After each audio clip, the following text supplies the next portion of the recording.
Hello, everyone. I want to read a pretty good little bit in one chapter of Exodus 8.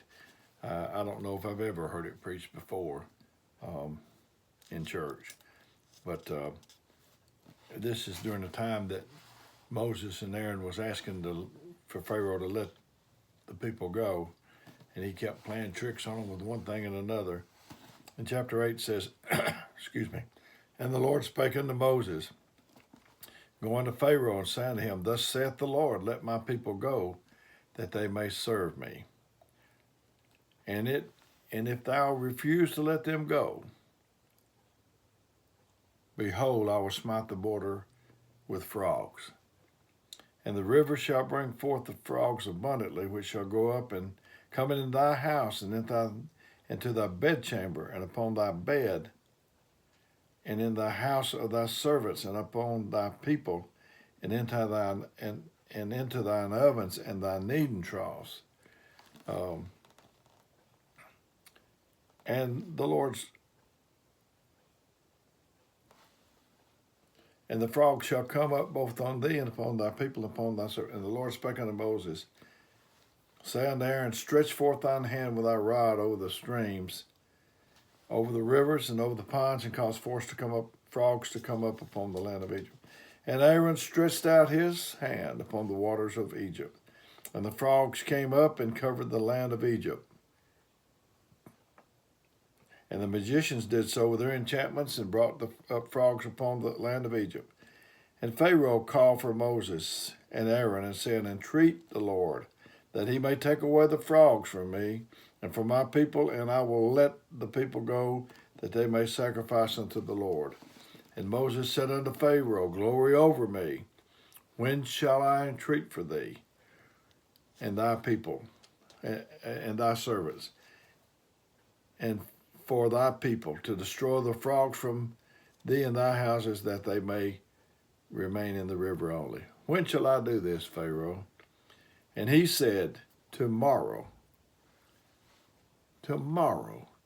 I just can't hardly believe that he would say that. Can you believe tomorrow? What's wrong with today? But he said tomorrow.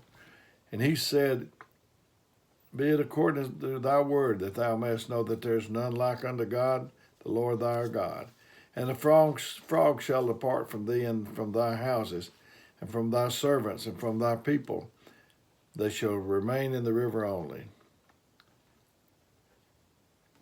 You know, it's incredible to me that they was in their beds and their kneading troughs, they was in their ovens, and Pharaoh or anyone would be willing to put up with them one more day.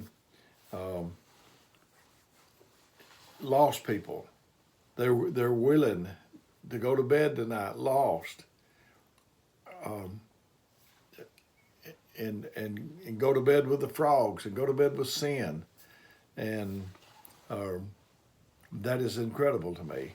And us that's got salvation, knowing what we know what to do, and we're willing to go lay down tonight with that knowledge of what we need to do, and say that we'll do it tomorrow.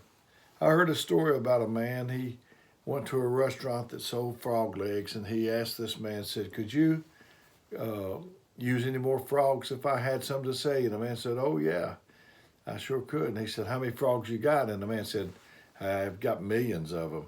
They croak and holler and keep me up all night long. And he said, they made a deal. And he said, yeah, just bring them every week. Bring 500 at a time till your pond is depleted of the frogs.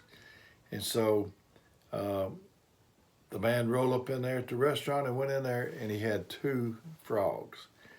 And the restaurant man said, where's all the frogs? And he said, well, it was just these 2. He said, I thought you said you had 1,000,000 of them. And he said, it sounded like 1,000,000 of them, but it was just these 2 old frogs. So the next time that people are squawking and criticizing and saying all manner of things about you, just remember, it's probably just 2 old frogs.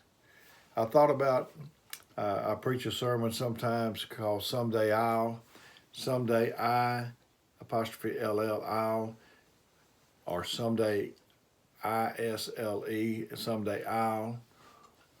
You can get marooned on someday I'll. Someday I'm going to do this. Tomorrow I'm going to do that.